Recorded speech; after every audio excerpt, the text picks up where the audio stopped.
Hello everybody and welcome to the video. आज हम लेने वाले हैं OCM ऑर्गेनाइजेशन ऑफ कॉमर्स का चैप्टर 2 ट्रेड।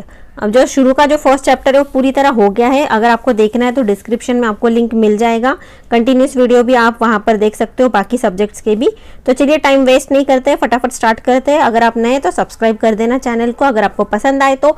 चलिए फटाफट स्टार्ट करते हैं। इसके अंदर हम देखने वाले हैं introduction and meaning, types of trade देखेंगे, इंटरनल ट्रेड देखेंगे, इंटरनेशनल ट्रेड देखेंगे और उनके अंदर जो अलग अलग टाइप्स है वो भी देख लेंगे। Distinguish between summary and exercise रहेगा। एक्सरसाइज के आंसर्स मैंने दे दिए हैं। यहाँ पर हम देख लेते हैं इंट्रोडक्शन। ओके, ट्रेड अभी पिछले वीडियो में भी हमने थोड़ा बहुत ट्रेड के बारे में देखा था, SP में भी देखा था, OCM में भी देखा था कि ट्रेड होता क्या है। तो यहाँ पर इन्होंने डिटेल में हमें एक्सप्लेन किया है क्या है, देख लेते हैं। Trade plays a vital role in the economy of every country, है ना। देखिए ट्रेड का मतलब क्या होता है, पहले तो बिजनेस, लेन देन, एक चीज आती है तो पैसा आता है। अगर इसी तरह से पूरी दुनिया में कारोबार होता है, अगर ट्रेड, ये तो जान है पूरी दुनिया की, इकोनॉमी की, अगर ये चीज होगी ही नहीं तो पूरा का पूरा दुनिया ही ठप बैठ जाएगी, है ना। ट्रेड प्लेज अ वाइटल मतलब important role in the economy of every country. The overall development of economy is an outcome of proper functioning of trade। अगर कोई जो कंट्री है अगर स्मूथली चल रही है या फिर वो बहुत प्रॉस्परस है या गरीब कंट्री है या अमीर कंट्री है, ये कौन तय करता है, किस हिसाब से हम डिनोट करते हैं कि कोई कंट्री स्मूथ फंक्शनिंग कर रहा है या नहीं कर रहा है, तभी पता चलता है। जब उसका ट्रेड का जो है, ट्रेड का हिस्सा काफी अच्छा चलेगा, तभी जाके उसका इकोनॉमिक डेवलपमेंट होगा। इकोनॉमिक जो होता है, इसका मीनिंग क्या है हमने फर्स्ट चैप्टर में पढ़ लिया है। जो भी चीज पैसे से रिलेटेड होती है, लेन देन, उसको बोलते हैं इकोनॉमिक। और पूरे देश का इकोनॉमी मतलब पूरे देश का हमारा फाइनेंशियल स्टेटस हो जाएगा। ओके, तो buying and selling of goods and services for money is worth is fundamental feature of trade. अभी फंडामेंटल मतलब मेन फीचर ट्रेड का क्या है, खरीदना और बेचना, जिसके बदले में पैसा लेन देन भी होता है और चीज का लेन देन होता है। जिसके बदले में एक को गुड्स मिलेगा या सर्विसेज मिलेगा तो दूसरे को क्या मिलेगा, पैसा मिलेगा।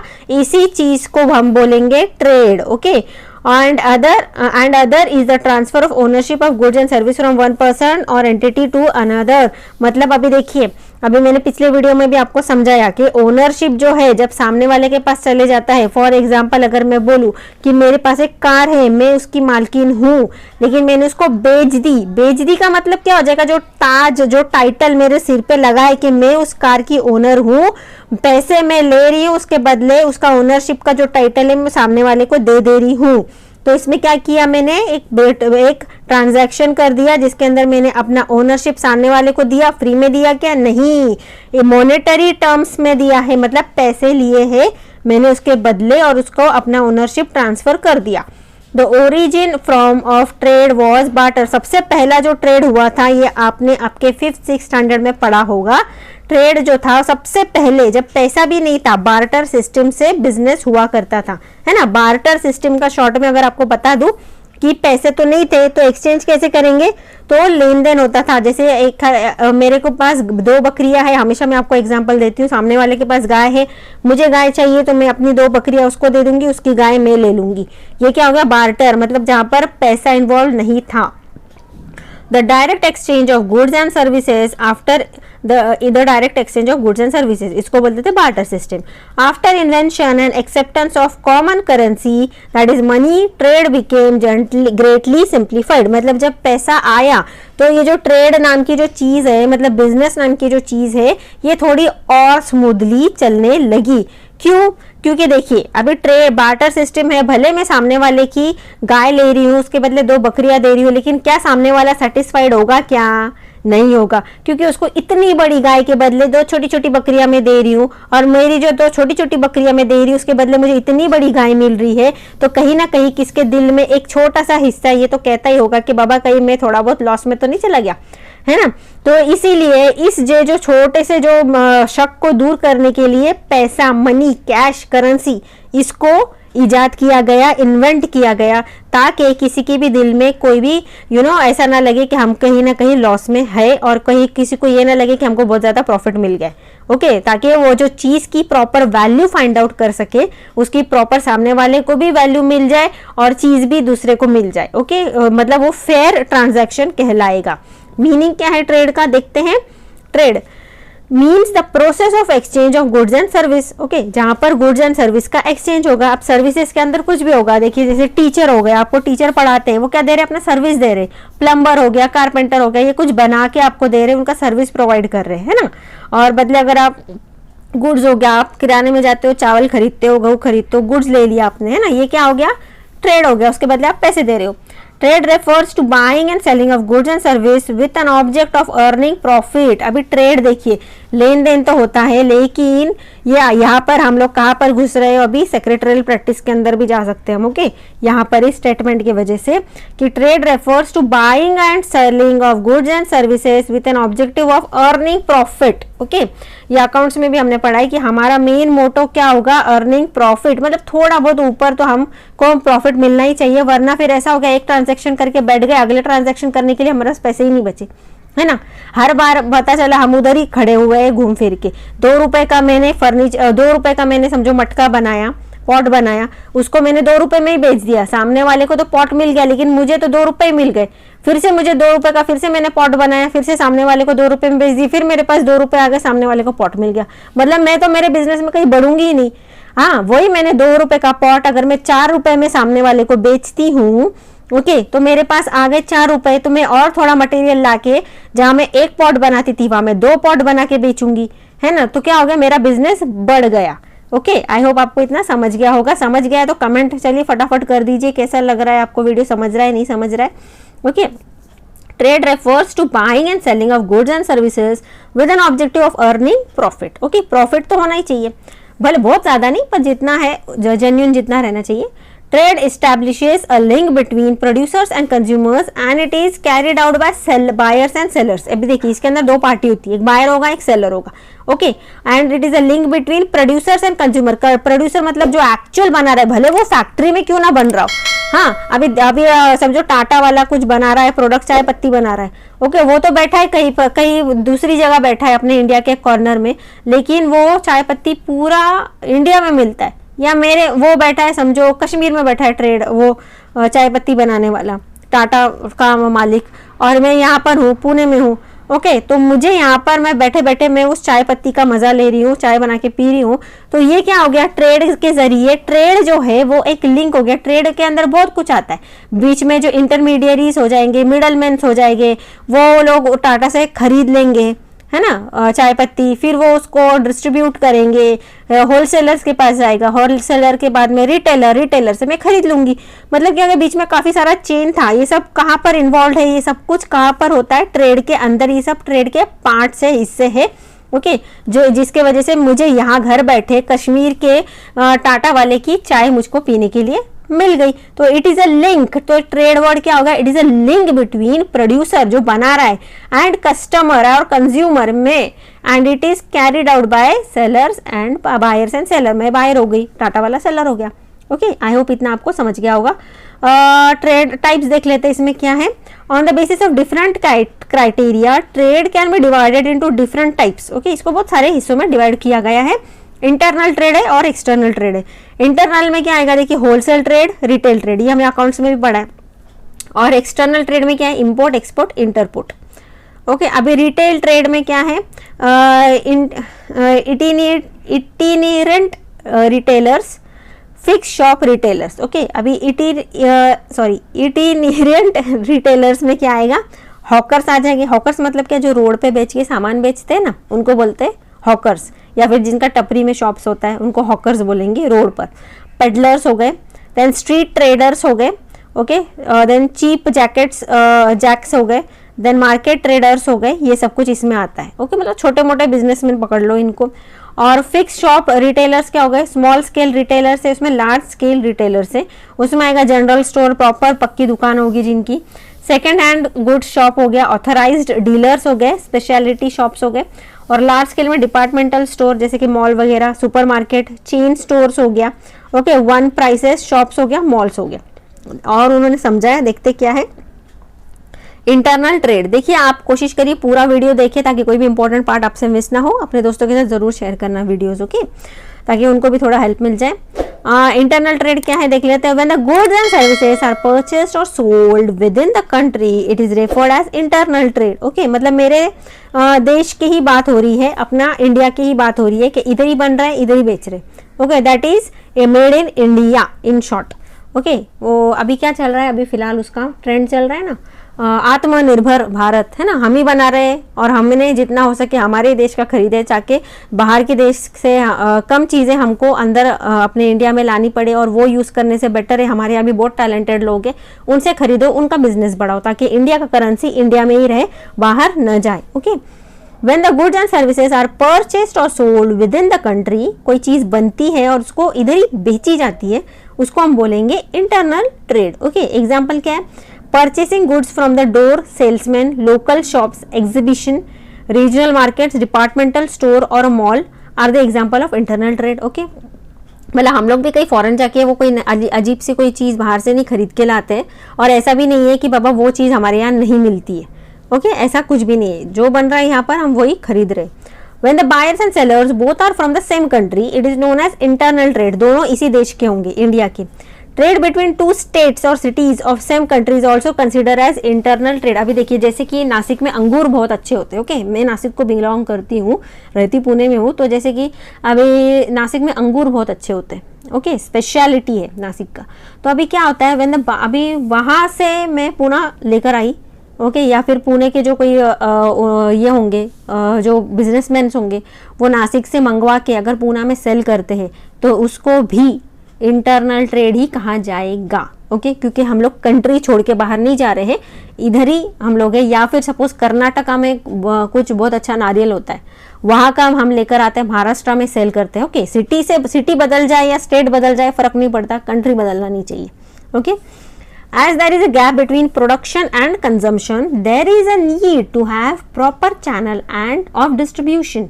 ओके, अभी देखिए बहुत सारा गैप होता है प्रोडक्शन में और कंजम्पशन में। अभी मैंने जैसे आपको पहले टाटा वाले का एग्जांपल दिया था, कश्मीर में कोई बन रहा है लेकिन मैं यहाँ पर बैठ के चाय का मजा ले रही हूँ। ओके, मतलब देयर इज अ गैप। कितना गैप हो गया, अभी रोज मैं जाके कश्मीर में तो जाऊंगी नहीं चाय की पत्ती लाने के लिए, तो ये कितना बड़ा गैप है जिसको स्मूदिफाई किया गया है, आराम से यहाँ तक पहुँच जाता है। तो क्यों होता है, क्योंकि हो सकता है उसमें जितने भी बीच में जो मोड ऑफ ट्रांसपोर्ट हो गया है या फिर वो डिस्ट्रीब्यूशन का जो चैनल है वो बहुत ही स्मूथली फंक्शन कर रहा होगा, बहुत अच्छी तरह से फंक्शन कर रहा हो, इसीलिए मुझे यहाँ पर बैठ के उस चीज़ का मज़ा लेते आ रहा है, क्योंकि मैं कंज्यूमर हूँ, मुझे वो चीज़ मिल गई जो कि कश्मीर में बनती है ना। तो as there is a gap between production and consumption, बहुत सारा गैप है, there is a need to have proper channel of distribution. मतलब जो चीज़ें बांटने की जो चीज़ें होती है ना, कि सही तक रिटेलर्स, डिस्ट्रीब्यूशन, ये जो होलसेलर्स का ये जो चीज़ है ये काफ़ी अच्छी तरह से फंक्शन करेगा, तभी अल्टीमेट जो आखिरी कंज्यूमर है उसको प्रॉपरली चीज़ मिलेगी। वही अगर मैं आपको एक खराब एग्जाम्पल दूँ जहाँ पर ये चीज़ बिल्कुल भी अच्छी तरह वर्क नहीं करी थी, बड़ा ब्रांड है, आई एम सॉरी नाम लेना पड़ रहा है, लेकिन आपको समझाने के लिए फॉर एग्जाम्पल मैं कहती हूँ आपको, पतंजलि ने बीच में बहुत सारी चीजें निकाल दी एकदम से। ओके, लेकिन उसका प्रॉब्लम क्या हो गया, प्रॉपरली डिस्ट्रीब्यूट ही नहीं कर पा रहा था वो, जितना उसका प्रोडक्शन। वैसे उन्होंने फुल जोरों में एडवर्टाइजमेंट कर दिया अपने प्रोडक्शन का, लोग काफ़ी आयुर्वेदिक चीज़ों के फैन हो गए, क्योंकि टीवी पे बहुत अच्छी अच्छी एड्स आती थी, न्यूज़पेपर पे ऐड आती थी, बैनर्स लगे थे, होर्डिंग्स लगे हुए थे, हर जगह आपको वही प्रोडक्ट्स दिख रहे थे। लेकिन उसमें क्या हो गया, जब लोग एकदम से मॉल्स में और उनके प्रॉपर आउटलेट्स में जाने लगे तो जो चीज़ उनको चाहिए वो मिल ही नहीं रहती थी। क्यों? क्योंकि प्रॉपर डिस्ट्रीब्यूशन नहीं हो रहा था, इनफैक्ट प्रोडक्शन भी काफ़ी स्लो था। क्यों स्लो था? क्योंकि वो चीज वो खुद प्रोड्यूस नहीं कर रहे थे, उसमें बहुत सारी चीजें जो है वो दूसरे लोग प्रोड्यूस करके उनको बस सप्लाई करते रहेंगे और वो चीज उठा के आगे डिस्ट्रीब्यूट करने का काम कर रहे थे, लेकिन बस अपना ब्रांड नेम वो उनको दे रहे थे, उसमें प्रॉपर क्वालिटी चेक भी नहीं हो रहा था। इसलिए बहुत सारी प्रोडक्ट्स उनकी around 54 I think products failed गए, प्रॉपर फिगर नहीं मालूम, लेकिन ऐसे फेल गए जो कि क्वालिटी टेस्ट में फेल हो गए थे। ओके, तो ये मैं सिर्फ आपको एग्जांपल दे रही हूँ। अभी उसमें क्या हो गया, प्रॉपर नहीं मिला, प्रोडक्ट जो थी वो प्रॉपरली ट्राइड एंड टेस्टेड नहीं थे प्रॉपर लैब से, तो लोगों को बहुत सारी चीज़ों के साइड इफेक्ट्स दिखने लगे। फॉर एग्जाम्पल अगर उनका शैम्पू बोलूँ मैं, तो शैम्पू जो बाल झड़ना बंद करने के लिए थे, उससे क्या हो गया, लोगों के बहुत ज़्यादा बाल झड़ने लगे। सिर्फ उनका एक ही प्रोडक्ट बहुत अच्छा चला, आई थिंक एलोवेरा जेल वाला। ओके, वो बहुत अच्छा चला उनका, इनफैक्ट अभी भी उसका बहुत अच्छा नाम है, रिजल्ट भी बहुत अच्छा है। तो उसमें क्या हो गया, क्यों लोग निराश हो गए, यू नो। फिर बाद में जो डिस्ट्रीब्यूटर्स थे उन लोगों ने भी, उनके जो डिस्ट्रीब्यूटर का जो शिप था उन्होंने वो वापस ले लिया कि अभी हमको आपका डिस्ट्रीब्यूशन नहीं करना। क्यों, क्या हो रहा था, क्योंकि टाइम पे प्रोडक्ट जब कस्टमर सामने खड़ा है, वो मांग रहा है चीज़, उसको वो चीज़ अवेलेबल नहीं है देने के लिए, वो रिटर्न चला जाएगा। एक बार आएगा, दो बार आएगा, तीसरे से वो नहीं आएगा। उससे क्या हो रहा है, जो दूसरे प्रोडक्ट्स भी वो लोग सेल करते रहेंगे, तो उसके वजह से कस्टमर निराश होकर जा रहा है, तो अगली बार से आएगा नहीं। तो इनका जो कॉन्टैक्ट है वो कस्टमर से टूट जा रहा है, निराश होकर जा रहा है। ये चीज़ नहीं होनी चाहिए, वो मांग रहा है तो उसको देना ज़रूरी है ना। तो ये ऐसा एक एग्जाम्पल है बैड डिस्ट्रीब्यूशन का। The channel of distribution is very important in the internal trade. Okay, जो चैनल, ये डिस्ट्रीब्यूशन बहुत ज़्यादा इंपॉर्टेंट और मायने रखता है। अगर ये परफेक्ट नहीं होगा, तुमने बहुत सारा प्रोडक्शन करके रखा है, लेकिन मेन एंड कस्टमर तक अगर आपका प्रोडक्ट नहीं पहुंच रहा है तो क्या फ़ायदा, है ना। तो इसके लिए डिस्ट्रीब्यूशन का जो चैनल है वो परफेक्ट होना चाहिए। Usually producers are situated at one place where the consumers are scattered over a wide area, है ना। पूरी दुनिया भर में कस्टमर्स मिलेंगे, लेकिन बनाने वाला बंदा एक ही जगह रहेगा, सब जगह नहीं होगा। तो अगर उसको दूसरे सब जगह तक पहुंचना है तो उसको प्रॉपर डिस्ट्रीब्यूशन चैनल होना बहुत ज़्यादा ज़रूरी है। There is a big gap between the producer and consumers. This gap can be shortened by channel of distribution. Channel of distribution की वजह से इस गैप को, जो बहुत दूर है कस्टमर आपका, पास आ सकता है, अगर वो आपको सही तरह से आप वहां तक पहुंचे तो। Channel of distribution helps to make products available at a right time, at the right place and the right quantity through different intermediaries, है ना। जो सिर्फ ये जो चैनल ऑफ डिस्ट्रीब्यूशन है, उसके अंदर बहुत सारी चीज़ें आती है। मोड्स ऑफ ट्रांसपोर्ट आ जाएगा, है ना, टाइम पर। उसके वजह से क्या हो जाएगा, कस्टमर को टाइम पे, सही जगह पे और सही क्वांटिटी में चीज़ मिल जाएगी और वो खुश हो जाएगा, तो आपका हमेशा का कस्टमर बन जाएगा, आपका सेल्स बढ़ेगा। चैनल ऑफ डिस्ट्रीब्यूशन में क्या क्या आता है देख लीजिए। मैन्युफैक्चरर जो एक्चुअल बना रहा है वो आता है, फिर होलसेलर आएगा, उसके बाद रिटेलर आएगा, और रिटेलर के बाद कंज्यूमर आएगा। ओके, अभी टाइप्स ऑफ इंटरनल ट्रेड है, उसमें उन्होंने क्या बताया, there are two types of internal trade, wholesale trade and retail trade. Wholesale trade ये हमने कल अकाउंट्स में भी पढ़ा क्या है। When goods are purchased in large quantity from the manufacturer और producer for the purpose of resale to retailers, it is known as wholesale trade. मतलब बहुत ज़्यादा क्वांटिटी में वो खरीद लेते हैं और रिटेलर्स को छोटे छोटे हिस्से करके उनको प्रोवाइड करते हैं ताकि वो और आगे कस्टमर को सेल करे। The person who is engaged in wholesale trade is known as wholesaler. जाहिर सी बात है, wholesaler buy goods from manufacturer. अभी होलसेलर कहाँ से लाते हैं, मैन्युफैक्चरर जो प्रोड्यूसर जो बना रहा है ना प्रोडक्ट, उससे लाते हैं। And sell it to retailer. Retailer मतलब और जो छोटी छोटी दुकान वाले जो है उनको बेचेंगे वो, और वो रिटेलर्स फिर बायर को बेचते हैं। So wholesaler is buyer as well as seller. Wholesaler जो है बीच में बायर भी होगा और सेलर भी होगा, क्योंकि वो प्रोड्यूसर से खरीद रहा है और रिटेलर को बेच रहा है, तो बायर भी है, सेलर भी है। The wholesaler may perform different functions in the process of distribution of goods and services. It enables the producers to reach the customer. मतलब ये एक चेन होगा, ये बीच में एक कड़ी हो जाती है होलसेलर, जो कि एक प्रोड्यूसर और कस्टमर के बीच में एक अहम कड़ी हो जाती है होलसेलर। ओके, डिस्टिंक्शन बिटवीन क्या दिया है, सॉरी डेफिनेशन उन्होंने क्या दिया है देख लेते हैं। According to Philip Kotler, wholesaling includes all activities involved in selling goods or services to those who buy for resale or for business use। इसको आप पूरा लर्न कर लो। Okay, then mister EVELYN Evelyn Thomas क्या कहते हैं, इसका spelling आप याद कर लो। ओके, प्रोनाउंस कैसे भी करो, लिखना सही है आपको। A true wholesaler is himself neither a manufacturer nor a retailer but act as a link between the two. Features दिए इन्होंने कुछ, देखते क्या है। A wholesale purchase goods from the producer in large quantities। Okay, ज़्यादा quantity में खरीदता है, ये मैंने अभी बताया आपको। Wholesaler has to take risk in the process of distribution. अब जाहिर सी बात है, अब उसने खरीद तो लिया प्रोड्यूसर से, आगे चल के रिटेलर आपसे मांगेगा ही नहीं, क्योंकि रिटेलर को कस्टमर की बहुत सारी जानकारी होती है, क्योंकि वो डायरेक्ट हैंडल करता है कस्टमर को, तो उसकी पसंद नापसंद रिटेलर को बहुत अच्छी तरह से पता होती है। तो अगर आप पता चला आगे चल के रिटेलर आया ही नहीं होलसेलर के पास बल्क में कुछ चीज खरीदने के लिए या उसके शॉप में कुछ चीज रखने के लिए, और होलसेलर तो खरीद के बैठा है प्रोड्यूसर के पास से, तो वो क्या हो जाएगा, अगर नहीं खरीदा तो होलसेलर को बहुत बड़ा नुकसान हो सकता है। होलसेलर डील्स विद वन और few types of goods. Okay, वो उनकी मर्जी, वो एक गुड्स में डील करेगा या ज्यादा। और large quantity of capital is required in this business. जाहिर सी बात है, क्योंकि ये आगे और सब बल्क में लेता है, तो बल्क में लेता है तो इसका मतलब उसको डिस्काउंट तो मिलता ही रहेगा, लेकिन उसको अच्छा खासा बिल भी पड़ता रहेगा, क्योंकि उतने गुड्स का उसको पेमेंट करना है। और large quantity of capital is required in this business. काफी सारा कैपिटल चाहिए। कैपिटल क्या है तो मैंने आपको पहले एसपी में बता दिया है क्या है, तो वहां जाके आप एसपी में देख लो कैपिटल का मतलब क्या है।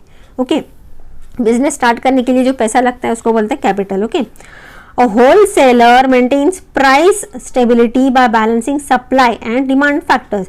देखिए, अगर होलसेलर नहीं होगा ना तो बहुत ट्रेड में ना ऊपर नीचे हो जाएगा, क्योंकि होलसेलर ही है जो एक प्राइस स्टेबिलिटी मेंटेन करता है, कम रेट में ज़्यादा चीज़ें सप्लाई करता है। अगर उसने ही रेट बढ़ा दिए तो रिटेलर को महंगा पड़ेगा, तो अल्टीमेटली वो कस्टमर को महंगा सेल करेगा। तो इसलिए क्या होता है, balancing between wholesaler maintains price stability by balancing supply and demand factors. जितना चाहिए उतना सप्लाई भी करता है, जैसे जैसी डिमांड होती है कस्टमर की, और रेट भी सही लगाता है। The manufacturer can get direct information about market through wholesalers, है ना। अगर मैन्युफैक्चरर जो है उसको होलसेलर से काफ़ी सारा आइडिया मिल सकता है, क्योंकि देखिए रिटेलर को कहाँ से मिलता है, कस्टमर से, क्योंकि वो डायरेक्ट डील करता है। रिटेलर आएगा होलसेलर को ऑर्डर देगा, होलसेलर जो है वो एक लिंक हो गया रिटेलर एंड प्रोड्यूसर के बीच में, तो प्रोड्यूसर को काफ़ी सारा इन्फॉर्मेशन दे सकता है कि देखो अभी ये डिमांड चल रहा है, लेटेस्ट ये चल रहा है, आप ये प्रोड्यूस करो, या आपके वो प्रोडक्ट का ज़्यादा डिमांड है आप वो ज़्यादा प्रोड्यूस करो, इसका डिमांड कम है इसको कम प्रोड्यूस करो, ऐसा एक आइडिया मैन्युफैक्चरर को मिल जाता है। और wholesaler sells the goods to the retailers as per the requirement, जितनी जरूरत होगी उतना सेल करता है वो सामने वाले को। और wholesaler performs the marketing function like assembling, warehousing. अभी इसकी जिम्मेदारी है। ओके, जब प्रोड्यूसर से खरीद लेता है ना तो उसको प्रॉपर असेंबल करके रखना, देन उसका गोडाउन वगैरह वेयर हाउस अरेंज करना, देन रिटेलर तक उसको पहुंचाना, ट्रांसपोर्टिंग हो जाता है, ग्रेडिंग। ओके, क्या है उसका जो भी क्वालिटी, उसका जो एक्सपायरी डेट आ रही है पास में, अगर वो हो रही है तो फटाफट वो माल को सेल करवा दे। दूर की एक्सपायरी डेट है तो थोड़ा रख दो, नया वाला जो एक्सपायर होने वाला है उसको फटाफट सेल कर दो। ये सब कुछ उसको ग्रेड करके रखना पड़ेगा। पैकेजिंग हो जाएगा, उसका प्रॉपर पैकेजिंग करो, बॉक्स में अगर छोटे छोटे बॉक्सेस में उसको डिस्ट्रीब्यूट करना है वैसे करो, ज़्यादा में करना है वैसा करो। Then advertising and financing. Okay, अभी services of wholesalers. The wholesaler provides valuable services to manufacturers and retailers. अभी सर्विसेज क्या है देखिए उन्होंने दिया है आगे, तो इसको मैं अगले वीडियो में ले लेती हूँ। कंटिन्यू वीडियो देखना है तो डिस्क्रिप्शन में आपको सभी के लिंक्स मिल जाएंगे, उस पर क्लिक करो आपको सब वीडियोस मिल जाएंगे, या फिर मेरे चैनल पे आके आप चेक कर लो, सब वीडियोस आपको अवेलेबल होंगे। कैसा लगा वीडियो ज़रूर बताएं, और क्या टॉपिक्स आपको समझ रहे हैं नहीं समझ रहे, क्या और चाहते हैं आप कौन से सब्जेक्ट्स लूँ मैं, ज़रूर कमेंट कर दीजिए। अपने दोस्तों के साथ ज़रूर शेयर करिए, हेल्प करिए चैनल को ग्रो करने के लिए। ओके, तो bye bye, have a good day, मिलते हैं अगले वीडियो में।